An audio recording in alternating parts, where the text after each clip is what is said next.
Bonjour à tout le monde. Aujourd'hui, je vais vous parler des sorts. Et c'est un phénomène qui est de plus en fréquent, malheureusement, à l'heure actuelle. Vous aurez certainement compris que ces sorts se trouvent indiqués partout dans les livres, les journaux, les films et même sur Internet. Mais attention, celui qui en jette s'expose à recevoir en retour des énergies très virulentes sur son corps physique.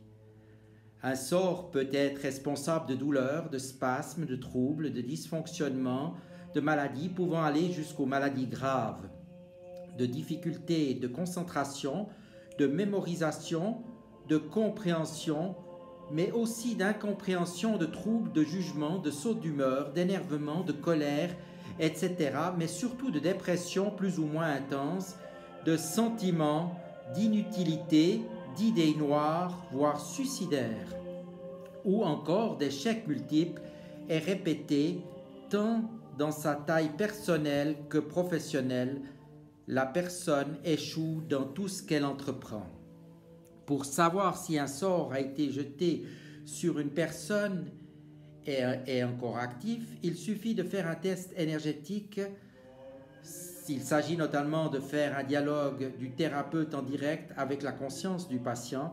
Et si c'est le cas, la technique pour s'en débarrasser est très proche de celle utilisée contre les entités, car les sorts, comme les entités, se trouvent à l'intérieur du corps physique.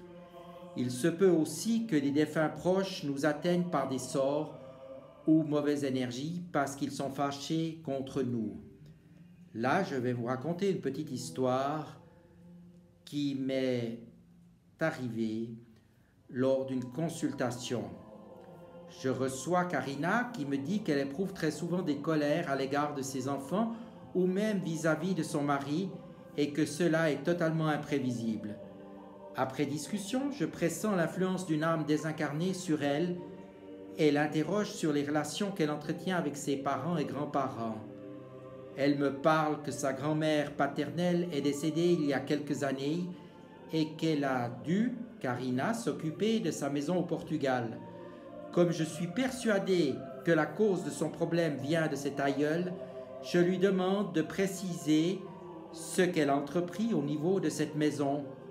Elle me dit qu'elle a vidé entièrement le contenu de cette habitation et jeté toutes les affaires de sa grand-mère. Voilà un bel exemple d'action qui a fortement contrarié Lorinda, la grand-mère, qui a décidé de lui faire savoir qu'elle n'était pas contente.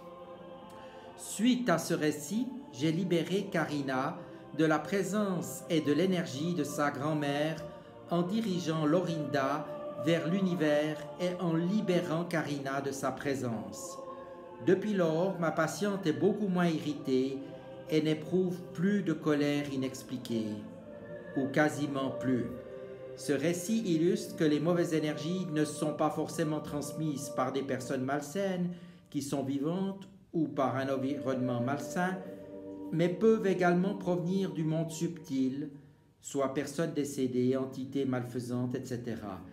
Il existe certaines techniques simples qui peuvent être appliquées par vous-même dans des cas peu invasifs, mais dans d'autres cas plus sérieux, un thérapeute énergéticien ou un guérisseur magnétiseur pourra vous apporter une grande aide en vous libérant d'un ou plusieurs sorts ancrés au sein de vos organes. Je vous dis merci et je reste naturellement à votre disposition en cas de besoin. À tout bientôt.